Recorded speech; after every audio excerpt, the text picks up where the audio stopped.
Bismillahirrahmanirrahim. Assalamualaikum warahmatullahi wabarakatuh. Alhamdulillahirabbil alamin. Wassalatu wassalamu ala nabiyyina Muhammadin wa ala alihi wa sahbihi ajma'in wa ba'd. Jamaah sekalian kami hormati, ada sebuah kisah nyata yang dibawakan oleh Ustaz Farid Qasim hafizahullah ta'ala. Kisah nyata yang menakjubkan dan penting untuk kita ambil pelajarannya. Kisah ini bercerita tentang sebuah keluarga yang di dalamnya ada seorang ibu yang sudah menjadi janda beserta dengan 2 orang anak laki-lakinya. Kisah ini terjadi di ibu kota Saudi, yaitu Riyadh. Dikisahkan bahwa 2 orang anak laki-laki ini, kakak beradik, sangat menghormati orang tuanya, sangat menghormati ibunya, sangat berbakti kepada keduanya. Mereka tinggal di sebuah apartemen nyewa. Kira-kira biaya sewa per tahunnya itu adalah 24.000 real. Kalau dirupiahkan sekitar 80 juta. Biaya apa?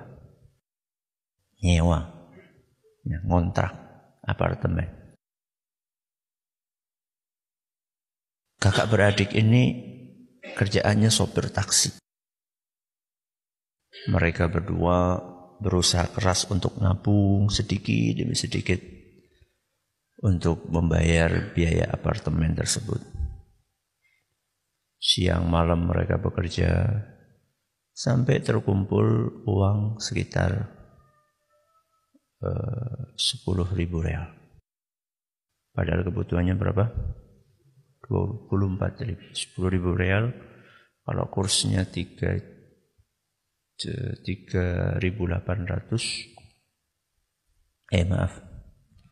real ya, 1 real 3.800 berarti berapa? 38 juta. Kerja siang malam, banting tulang, peras keringat, kumpul uang 38 juta. Uang yang sangat berharga untuk mereka karena itu hasil jerih payah mereka. Akhirnya uang itu sama mereka diikat pakai karet, kemudian dibungkus plastik, supaya lebih aman lagi dilakban sama mereka. Ini kan hasil jerih payah yang sangat berharga. Kemudian mereka simpan uang itu di bawah bantal. Di bawah bantal. Mereka berdua berangkat kerja. Ketika mereka berdua sedang bekerja, ibunya masuk ke kamar. Rapi-rapi kamar anaknya, bersih-bersih, nyapu. Nah, ketika sedang merapikan kasur anaknya itu, mau merapikan bantal, dia buka bantalnya nemu bungkusan plastik. Begitu dia nemu bungkusan plastik, langsung mukanya merah.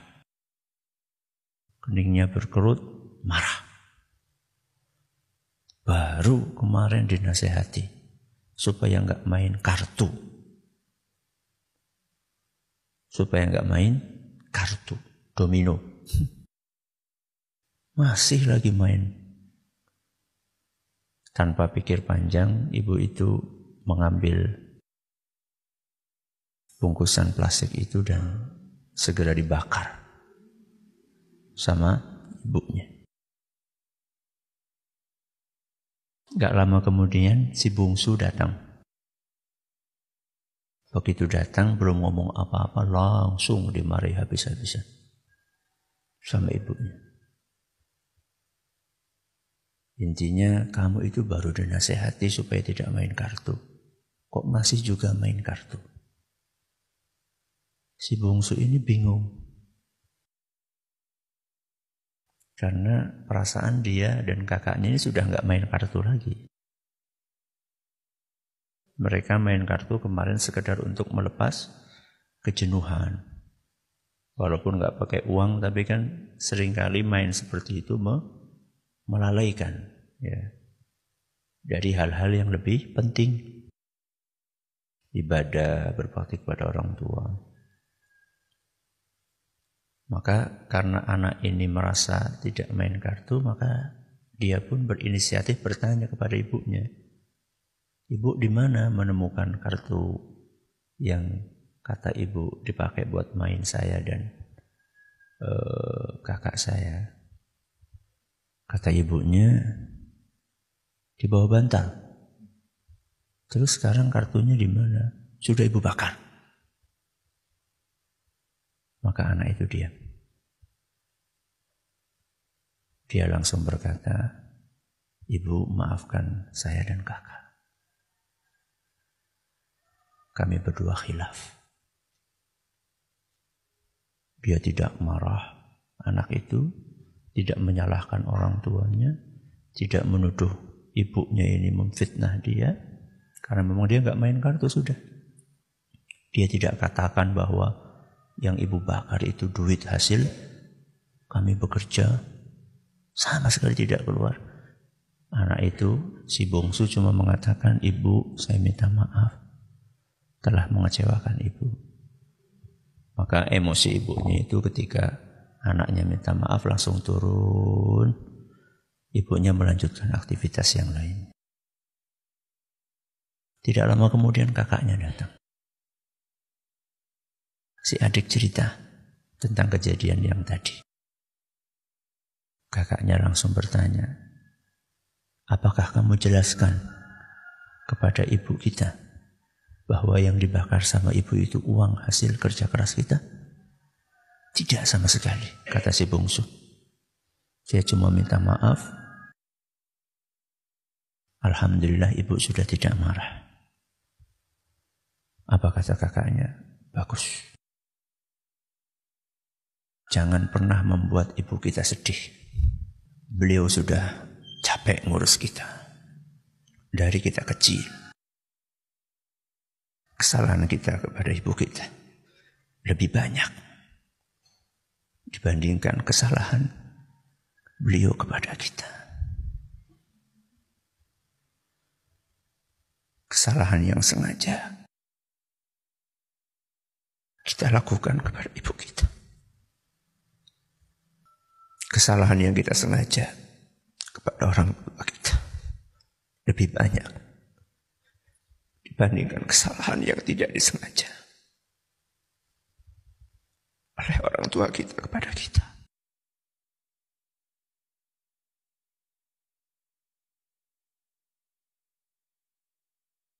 Allah berfirman di dalam Al-Quran,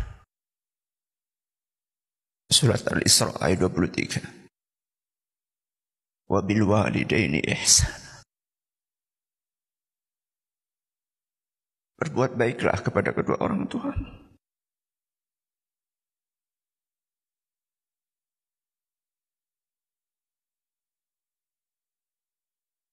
Berlatihlah untuk tidak membuat sedih kedua orang tua. Ayah kita, ibu kita.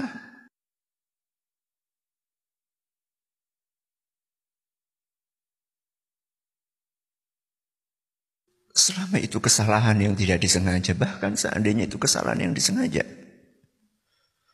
Seandainya itu kesalahan yang disengaja pun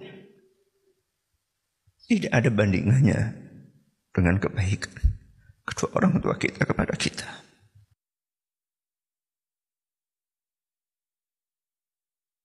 Pengorbanan mereka berdua untuk kita jauh lebih besar dibandingkan kekhilafan mereka kepada kita. Maka berlatihlah untuk tidak membuat sedih orang tua. Apalagi hanya urusan-urusan duniawi, bukan urusan akhirat, bukan kaitannya dengan dosa dan maksiat. Anak itu sebaiknya mengalah kepada orang tuanya. tidak menggurui orang tuanya, tidak suka menyalah-nyalahkan orang tuanya. Kita ini mengaji, belajar agama, itu untuk memperbaiki perilaku kita, terutama kepada orang tua kita.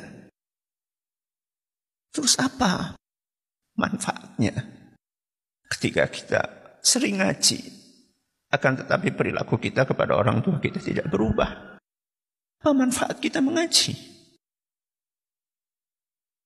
Orang yang paling berhak untuk mendapatkan perubahan baik sikap kita setelah kita mengaji adalah orang tua kita.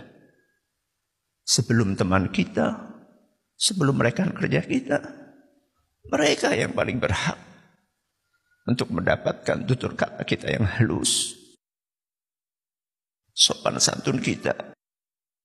Jangan merasa kita sudah punya ilmu ini, ilmu itu, tahu ini, tahu itu. Kemudian kita rendahkan kedua orang tua kita.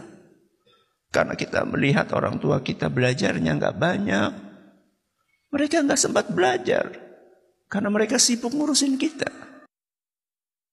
Mereka nggak sempat belajar karena harus banting tulang untuk menafkahi kita. Jangan pernah kita merasa lebih tinggi, lebih hebat, lebih pintar, lebih banyak ilmunya dibanding kedua orang tua kita. Ada kesalahan ini, kesalahan itu, ditolerir, ya, dimaafkan. Kalau kita ingin memberitahu sesuatu kepada orang tua kita terkait dengan masalah agama, dengan bahasa yang baik.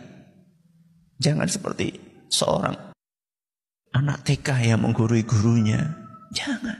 Ya. Bahkan ketika kita meningkatkan bakti kita kepada kedua orang tua kita, itu adalah merupakan salah satu cara terbaik untuk mendakwahi kedua orang tua kita. Ketika orang tua kita melihat, Masya Allah, anak saya setelah ngaji semakin halus tutur katanya, semakin sopan, maka orang tua sendiri akan tergerak hatinya. Nak, kamu belajar di mana?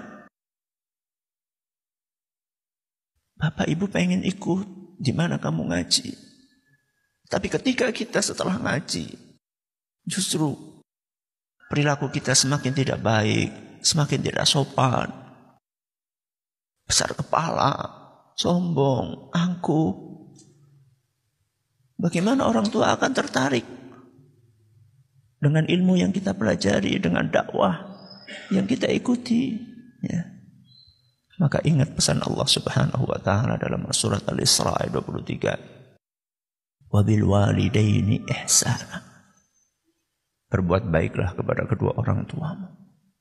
Yang masih hidup, bersyukurlah. Ini kesempatan emas. Salah satu atau keduanya. Yang sudah meninggal, masih ada pintu untuk berbakti kepada kedua orang tua. Jangan pernah berhenti untuk mendoakan keduanya. Mudah-mudahan Allah merahmati beliau berdua. Wallahu ta'ala a'la wa a'lam.